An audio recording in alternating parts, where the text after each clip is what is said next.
here's the motto of one very prolific crime writer. He says, if you're a writer and you don't have readers, you know what? You do not exist. Alexandra Alter is right here to tell me who he is, and I think you've got the book. This is a prolific and extremely popular crime writer, Harlan Coben.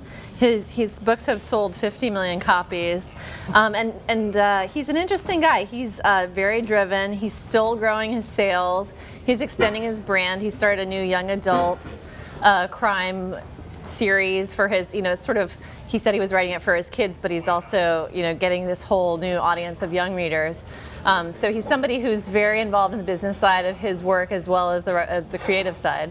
And people hear about these authors who sell, you said 50 million, 50 million copies, and they wonder what it is about that person that helps drive it. And in the case of this guy, I think when you talk to him, he confessed to being very insecure. Is that right? It is right, and it's a surprising thing. You'd think 50 million copies would really boost your confidence about your abilities as a writer, but he actually attributes his success to this feeling of wanting to get better all the time and wanting to work all the time. I think that probably has something to do with it.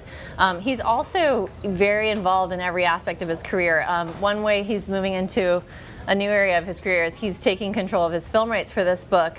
Almost all of his 22 books have been optioned, and so far only one has been made into an actual movie, and that was in France. Oh. It was a very good movie, but it didn't come out in the U.S. I mean, it did come to a few theaters, but it wasn't an American production, right? So with this book, he's actually writing the screenplay himself with a legendary screenwriter. They're teaming up, and they're going to co-produce it. So he's actually, I think, extending himself even more now. The other thing that seems interesting about him is that he's just, in terms of creative control when the book comes out, he's not just one of these authors who says, I write and then everybody else do all the work. I mean, he seems like right in there in the fray. That's right. And the way he put it to me was, he said, I'm a little bit of a control freak, and it's because I don't want to be able to blame anyone else if the book doesn't sell well. He's had experiences where the cover was bad, and his, early in his career, his books were selling 2,000 or 3,000 copies each, and he wasn't sure why. So now he likes to be involved and make sure that everything's going the way it should be going. So stay insecure. That's the motto. Right.